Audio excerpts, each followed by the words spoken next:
को English medium में पढ़ा रहे हैं। मैंने ऐसे कितने लोगों को जानते हैं, शादी में आएंगे, पेप्सी की बोतल खोलेंगे, एक घूंट पिएंगे, उसको रख करके चले जाएंगे। धन की बर्बादी नहीं है और क्या हो रहा है। किसी ने कहा कि महाराज ये बड़े लोग हैं, इन बड़े लोगों का भोजन ऐसा ही होता है। नहीं भैया, ये हमारी श्रीमद् भागवत के अन्न का कण और संत का क्षण बहुत बहुमूल्य होगा। अगर हम संतों के पास में जाएं, बहुत ध्यान देना, संतों के पास में जाएं तो कभी ये मत पूछो कि हमारी फैक्ट्री कैसे चलेगी, हमारा कारोबार कैसे बढ़ेगा, हमारे घर में बेटा कब होगा। आपके नसीब में होगा तो आपको मिलेगा। संतों के पास में तो जाकर के केवल एक ही बात पूछो सज्जनों, कि जीवन में कृष्ण कैसे मिले, जीवन में कृष्ण की प्राप्ति हमें कैसे हो।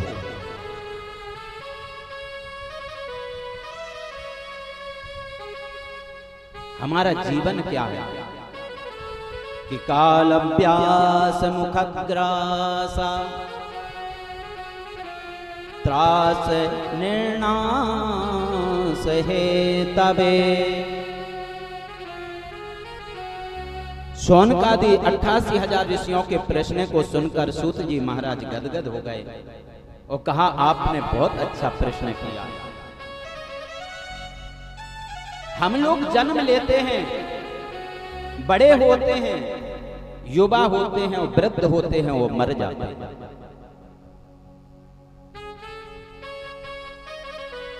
ऐसे में कितने लोगों को जानता हूं। छतरपुर जिले के अंदर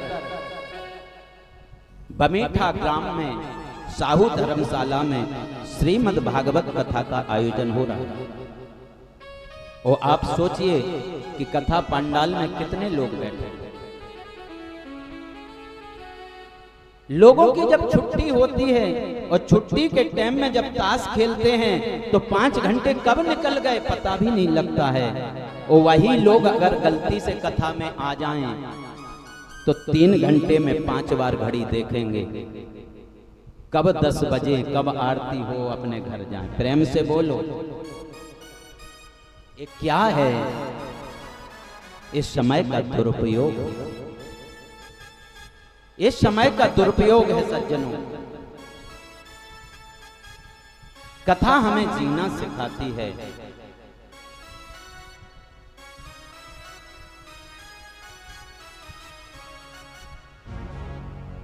सूत जी महाराज कहते हमारा जीवन है एक बहुत बड़ा अजगर है, और उस अजगर ने अपने मुंह को खोल रखा है, और उस अजगर के मुंह के हम ग्रास बन करके बैठे हुए हैं। प्रेम से बोलो, काल रूपी अजगर के हम ग्रास बने बैठे हैं। हमारा जीवन कब तक सुरक्षित है? जब तक उस काल रूपे अजगर ने अपने मुंह को बंद नहीं कर लिया। और जैसे ही उस अजगर ने अपने मुंह को बंद किया और हमारा राम नाम सत्य हो, नहीं कश्चित् क्षणमपि जातु तिष्ठत् कर्म कृत् कार्यते ह्यवसा कर्मा गुणैः स्वाभाविकैर्बला।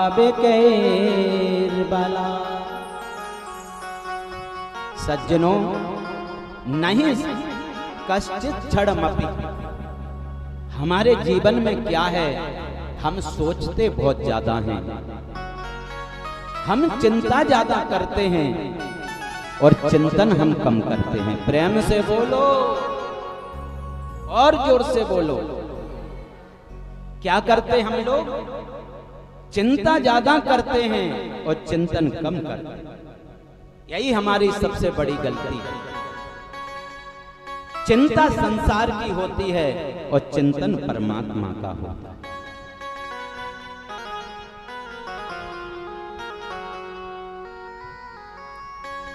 चिंता को छोड़ो और चिंतन को जीवन में बढ़ाओ, यही जीवन का परम सौभाग्य है।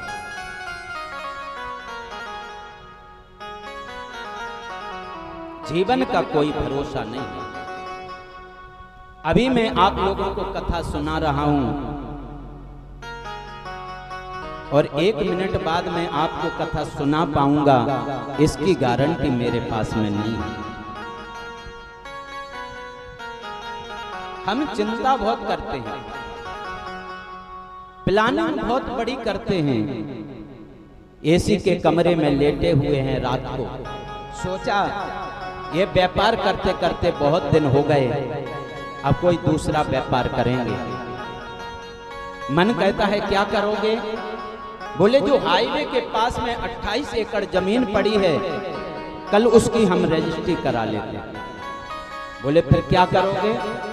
बोले उसमें जाकर के हम बड़ी बड़ी फैक्ट्रियां लगाएंगे। बोले फिर क्या होगा? बोले उन फैक्ट्रियों में फिर हजारों लोग नौकरी करेंगे। बोले फिर क्या होगा? बोले फिर धनकों की लिस्ट में हमारा भी नाम हो जाएगा। बोले फिर क्या करोगे? बोले कलकत्ते का सुबह नाश्ता करेंगे, बंबई में दोपहर का भोजन करेंगे और रात्रि विश्राम दिल्ली करेंगे। प्रेम से बोलो। ये सोच ही रहे थे कि ऊपर पंखा चल रहा था और पंखा टूट करके हमारे ऊपर गिर गया।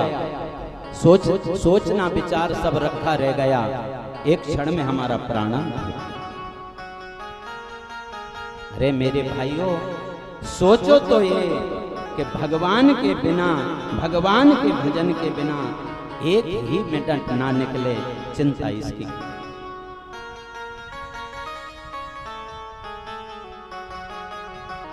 सूत जी महाराज कहते, राजन चिंता से मुक्ति पाना है, चिंतन को बढ़ाना है, तो ये सिखाता है हमारी श्रीमद् भागवत की कथा।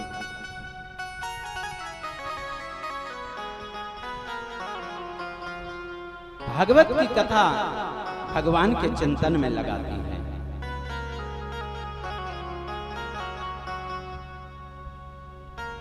आइए 2 मिनट भगवान का कीर्तन। तेरी मर्जी का मैं हूँ गुलाम, मेरे अलबेले राम, मेरे अलबेले।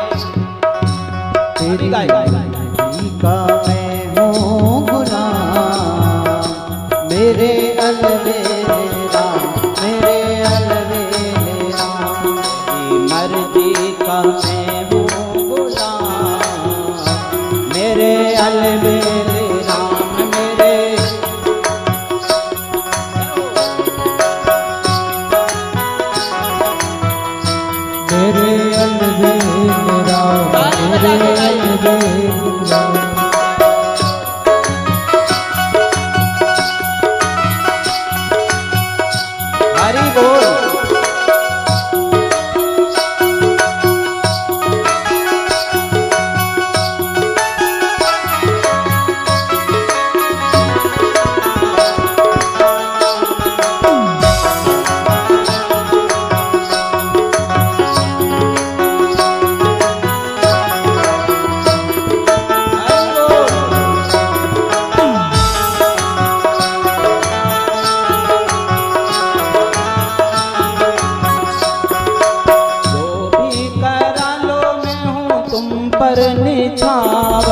जो भी करा लो मैं हूँ तुम पर निछावर, जो भी करा लो मैं हूँ तुम पर निछावर, जो भी करा लो मैं हूँ तुम पर निछावर।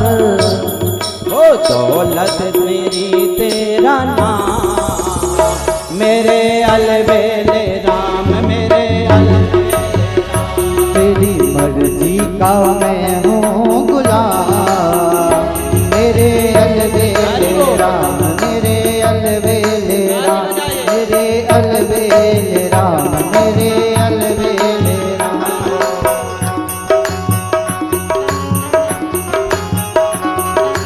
हरि बोल।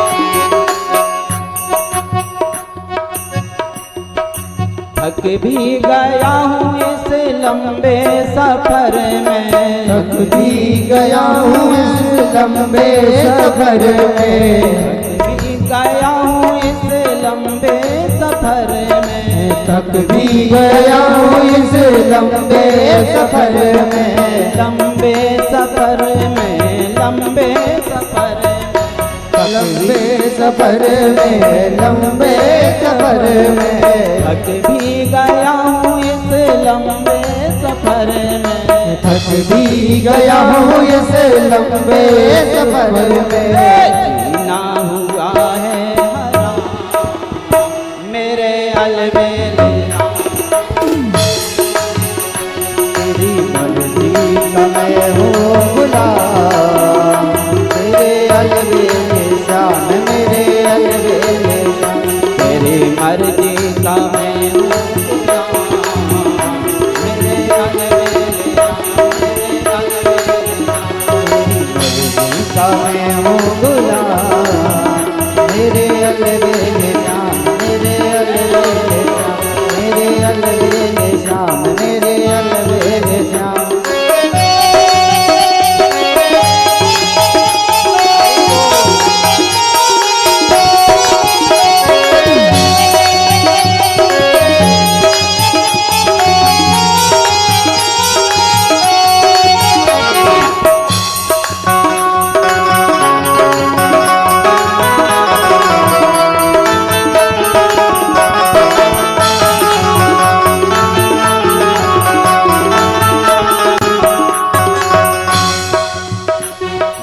राधे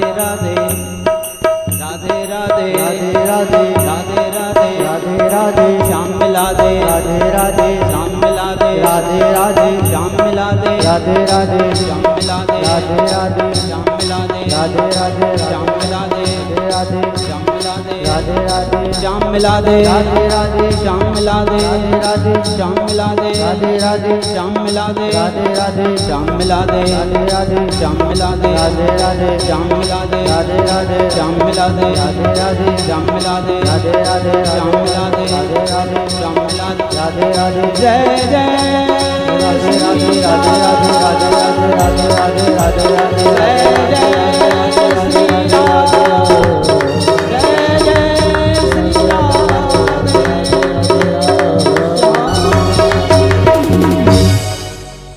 तेरी मर्जी का मैं हूँ गुलाम, मिले अलबेले। सूत जी महाराज सोनकाद ऋषियों से कहते हैं, हम जीवन का सदुपयोग नहीं कर पाते। जीवन का सदुपयोग अगर करना है तो सदुपयोग करना सिखाता है श्रीमद् भागवत। मैं कल भी संतोष जी से कह रहा था, जो भागवत की कथा हम लोग सुन रहे हैं, एक कभी कभी देवताओं को प्राप्त नहीं होती।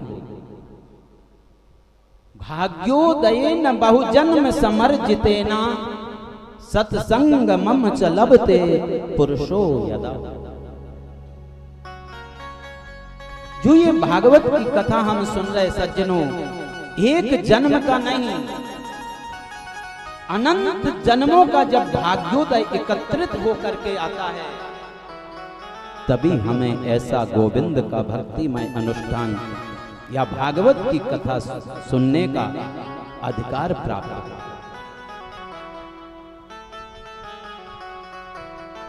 जब सुखदेव जी महाराज राजा परीक्षित को कथा सुना रहे, तो स्वर्ग से देवता लोग अमृत का कलश लेकर के आए और कहा, राजन,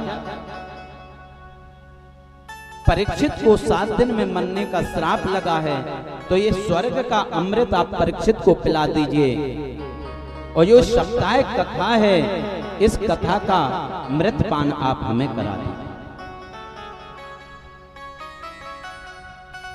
लेकिन सुखदेव जी महाराज ने सोचा,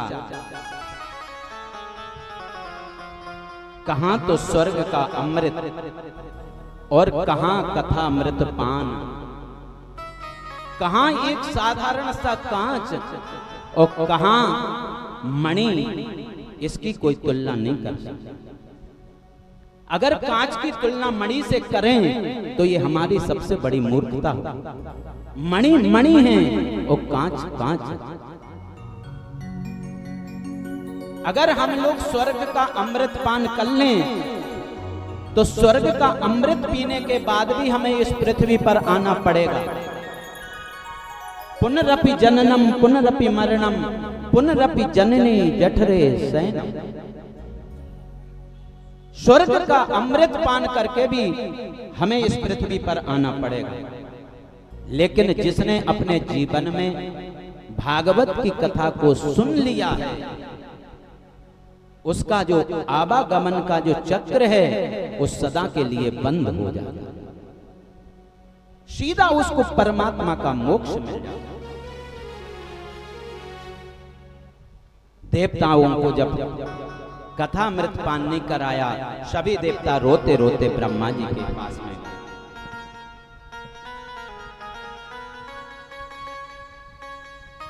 ब्रह्मा जी से जाकर के शिकायत की तो ब्रह्मा जी ने दुनिया के जितने शास्त्र थे, धर्म थे, एक पड़ले पर रख दिया और श्रीमद् भागवत जी को एक पड़ला पर विराजमान कर दिया। तो सज्जनों, जो भागवत जी का पड़ला था वो नीचे हो गया और दुनिया के जितने भी सत्कर्म हैं उसका पड़ला ऊपर उठ गया। ब्रह्मा जी सोच करके रह गए और देवताओं से कहा, देवताओं, भागवत की कथा कोई पोथी नहीं है, भागवत की कथा कोई किताब नहीं है, भागवत का एक एक शब्द मेरे राधा कृष्ण हैं। जब भगवान अपनी लीलाओं को पूर्ण करके जा रहे थे तो भक्तों ने प्रार्थना की थी और भगवान सूक्ष्म रूप लेकर के श्रीमद् भागवत में प्रवेश कर। ये जो आप भागवत की कथा श्रवण कर रहे हैं, ये साक्षात भगवान के एक एक वचन है।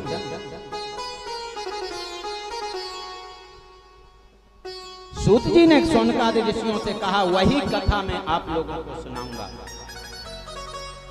सबसे पहले ब्रह्मा जी ने 4 श्लोकों में अपने पुत्र नारद को भागवत कथा दान दी।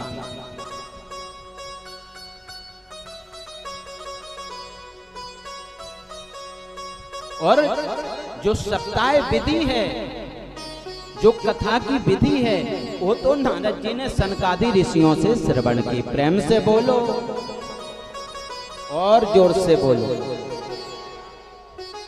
88,000 ऋषि मुनियों ने कहा, महाराज, हमने सुना है कि सनकादि ऋषि ज्यादा घूमते नहीं हैं और नारद जी कहीं एक जगह बैठते नहीं हैं। तो फिर नारद जी ने 7 दिन तक बैठ करके सनकादि ऋषियों से कथा कहां पर श्रवण की, ये बताने की कृपा करें। सूत जी महाराज कहते हैं कि एक दाहि विशालायां चत्वार ऋषयो मला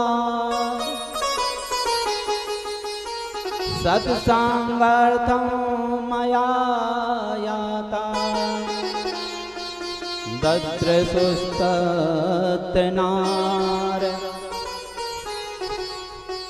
एक समय की बात थी, ये जो चारों भाई हैं सनकादि ऋषि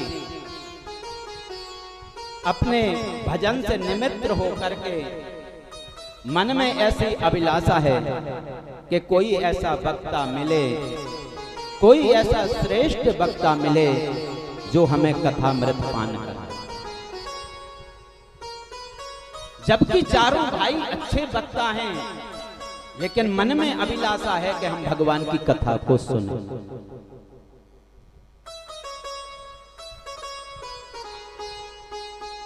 जैसे चारों भाई बद्रीनाथ धाम से नीचे की ओर आ रहे थे, उसी समय क्या देखा कि कथम ब्रह्मन् दीन मुखा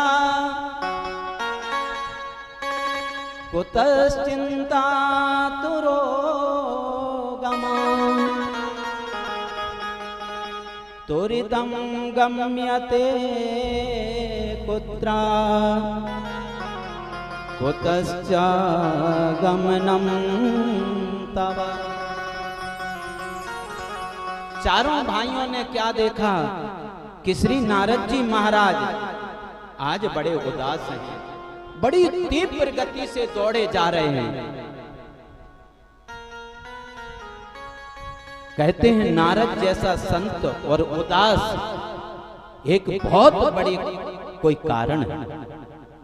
सनकादि ऋषियों ने देखा, कथम ब्रह्मन दीन मुखा। अरे नारद जी रुको रुको रुको। नारद जी ने देखा, सनकादि ऋषियों ने कहा क्या हुआ, आप जैसा संत इतना उदास, आपकी उदासी का क्या कारण है? आहा। नारद जी कहते हैं महाराज चरणों में गिर गए कि अहम तुम पृथ्वी आतो ज्ञात्वा सर्वोत्तमामिति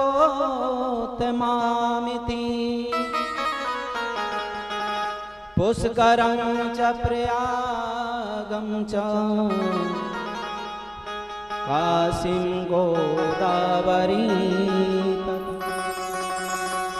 नारद जी कहते हैं महाराज बहुत ध्यान से सुनना, मैं इस पृथ्वी को सर्वोत्तम मान करके इस पृथ्वी पर आया और इस पृथ्वी पर आने के बाद में पुष्कर जी गया, काशी जी गया, हरिद्वार गया, सेतुबंध रामेश्वर गया, लेकिन मेरे मन को संतोष नहीं मिला। प्रेम से बोलो और जोर से बोलो।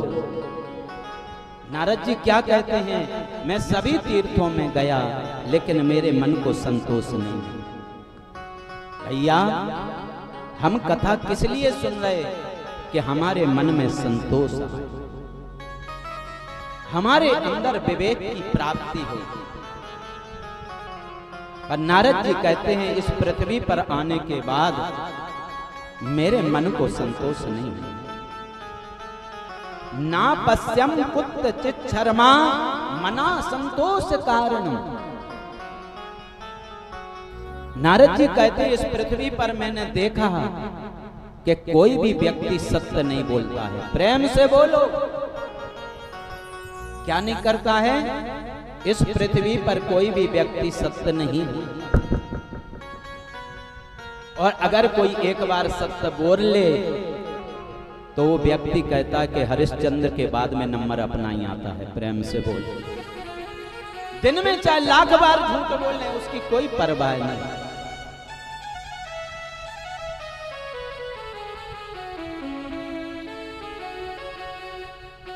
नारद जी कहते इतना ही नहीं कि तरुणा प्रभुता गे श्लाको बुद्धिदायका। नारद जी कहते मैं सभी गृहस्थों में गया तो मैंने घरों में क्या देखा कि सभी के घरों में नई नई बंगों की चलती हो गई। प्रेम से बोले, क्या हो गया? बोले सभी घरों में नई नई बंगों की चलती हो। सनत कुमार जी बोले नारद जी ये तो कोई बड़ी बात नहीं है, घर की बहू है तो उसकी तो चलती घर में होना ही चाहिए, लेकिन अगर कोई बड़ा कार्य करें तो बाबा से पूछें, अपने ससुर से पूछें, सास से पूछें, तब उस कार्य को करें। नारद जी कहते महाराज इसमें भी गड़बड़। बोले क्या? बोले सलाह को बुद्धिदायका। अगर सलाह लेते हैं तो ससुराल से अपने साले को बुलाते हैं। हमारे ब्रज में एक कहावत है, दीवार बिगाड़े आरो और घर बिगाड़े सारो। इसका प्रमाण है महाभारत। मामा शकुनी ने धृतराज जी की बाहर से तो आंख ज्योति पहले ही नहीं थी और शकुनी मामा ने उनकी अंदर की आंखों को खोखला कर दिया। कहने का मतलब है नई बहुओं की चलती है, लेकिन कोई बड़ा कार्य करें तो अपने से बड़ों की सलाह लेना परम आवश्यक है।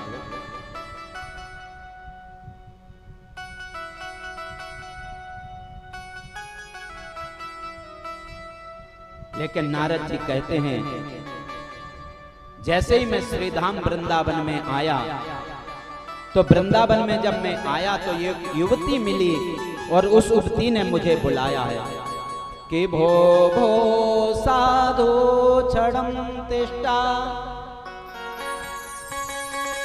मश्चिंतामपि नाशया। नारद जी कहते, जब मैं वृंदावन में आया तो एक माता दिखाई दी। उस माता ने मुझे आवाज लगाई, अरे साधु रुको नारद जी रुको। नारद जी कहते, सनत कुमार जी मैं उस माता के पास में गया, आपको थोड़ा स्पष्ट करता चलूं, वो वृंदावन में जो माता मिली वो कौन है? वो भक्ति है साक्षात। लेकिन उस माता के सामने दो पुत्र हैं और वृद्ध होकर के पड़े हुए हैं। नारद जी ने कहा कि माता आपका नाम क्या है? तो उस युवती ने कहा कि मेरा नाम भक्ति है। आप रो क्यों रही? बोले महाराज मेरे रोने का कारण है कि दुनिया में पुत्र को युवा देखा जाता है और माता को वृद्ध देखा जाता है, लेकिन यहाँ तो उल्टा हो रहा है, माता तरुण है और उसके दोनों बालक वृद्ध पड़े हुए। वृद्ध माने बूढ़े। उनके दोनों बालकों का नाम क्या है? बोले एक का नाम ज्ञान है और दूसरे का नाम बैरा।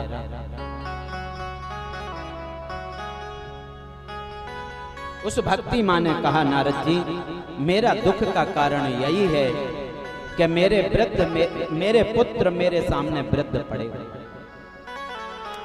नारद जी कहते, सनत कुमार जी मैंने वेद वेदांत का पाठ किया, चारों वेदों का पाठ किया, 17 पुराणों का पाठ किया, लेकिन जब तक मैं पाठ करता तब तक तो वो युवा हो जाते हैं और जैसे पाठ विश्राम लेता है तो दोनों पुनः वृद्ध हो जाते। नारद जी कहते, उसी समय आकाशवाणी हुई, नारद जी अगर भक्ति माता के कष्ट की निवृत्ति करना चाहते हैं, ज्ञान वैराग्य का बुढ़ापा दूर करना चाहते हैं, तो आप कोई सत्कर्म करिए। नारद जी सनकादि ऋषियों के चरणों में गिर गए, कहा महाराज पहला प्रश्न मेरा यह है कि भक्ति के अंदर जो कष्ट है उसकी निवृत्ति कैसे हो। दूसरा प्रश्न मेरा यह है कि जो मेरे दोनों बालक हैं वृद्ध हैं, ये तरुण कैसे हो।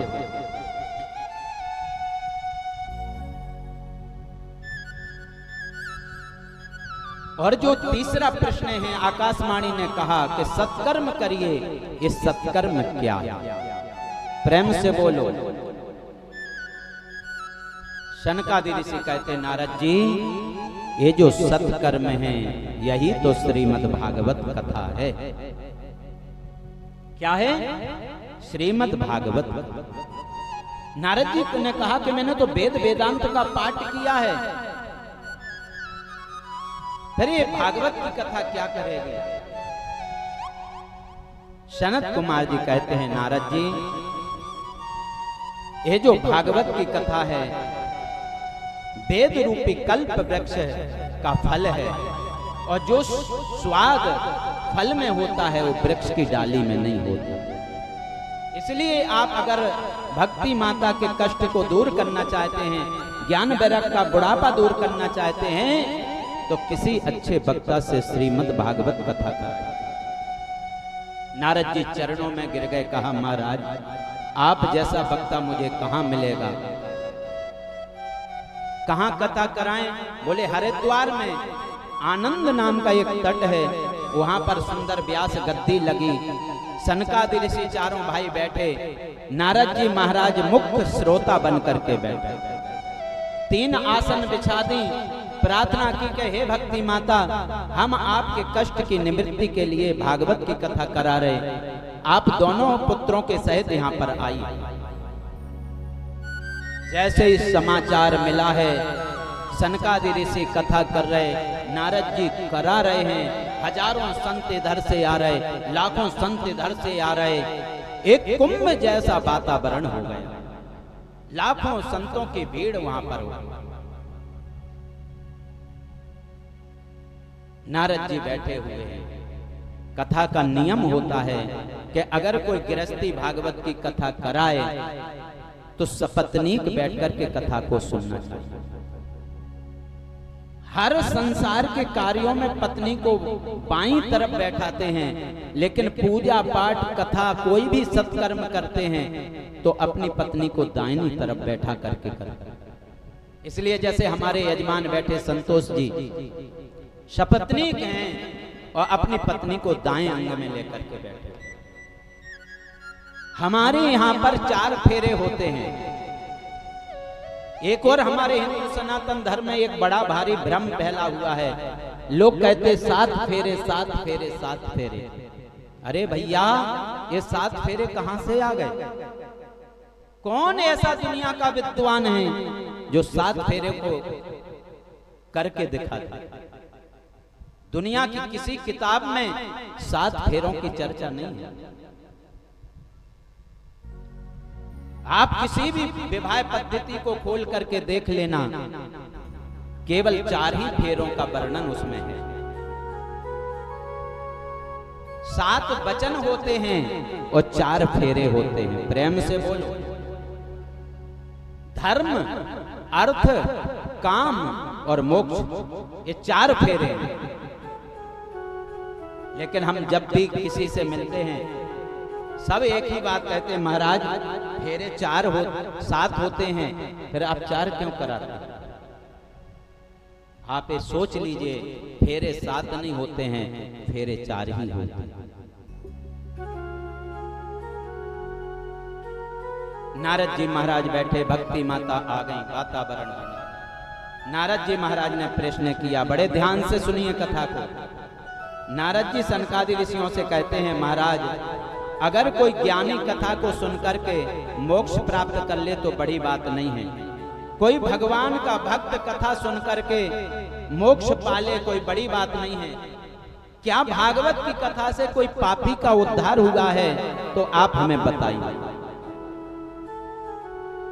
सनकादि ऋषि कहते, नारद जी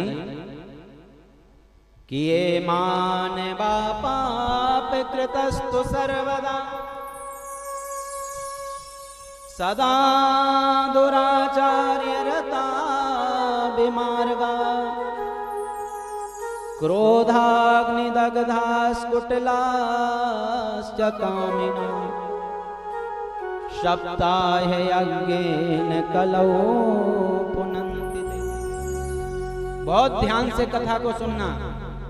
सनकादि ऋषि कहते, नारद जी ये मान्यवा पाप कृतस्तु सर्वदा। अगर किसी व्यक्ति ने जीवन पर्यंत पाप किए हैं और 7 दिन अगर बैठ करके भागवत की कथा सुन ले तो उसकी मुक्ति हो जाए। ये मानवा पाप कृतस्तु सर्वदा सदा दुराचार्य विमार्गः। सदा दुराचार में पड़ा हुआ है, महापापी है, फिर भी वो भागवत की कथा सुन लेता है तो उसका जीवन धन्य हो जाता है। क्रोधाग्नि दग्धा कुटिलाश्च कामिना। कोई अपने माता पिता की सेवा नहीं करता है, कोई अपने जीवन में सत्य नहीं बोलता है, कोई अपने जीवन में दान धर्म नहीं करता है। ये तो बात छोड़िए, अगर कोई व्यक्ति पाप कर्म करते करते करते करते मर गया है और मर करके कोई प्रेत बन गया और उस प्रेत के लिए अगर भागवत की कथा करा दी जाए तो वो भी मुक्त हो जाता है। प्रेम से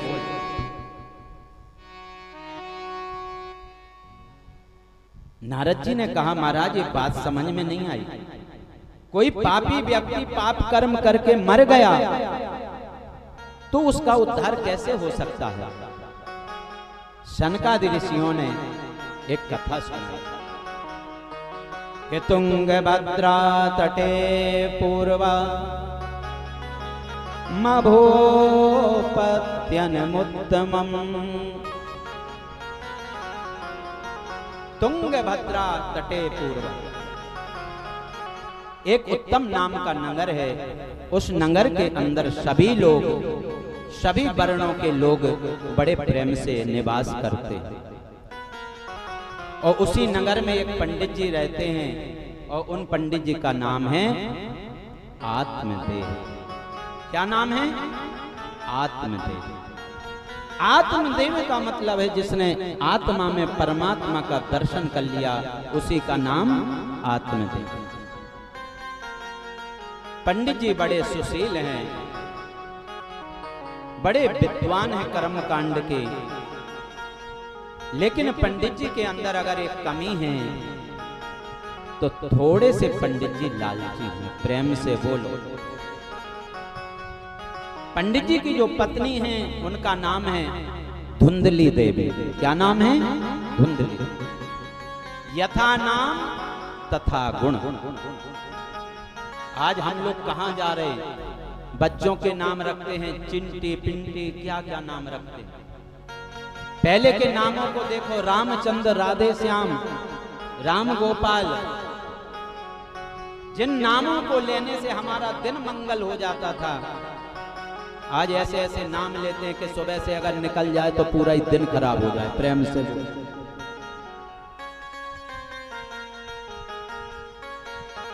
पंडित जी बड़े सुशील हैं।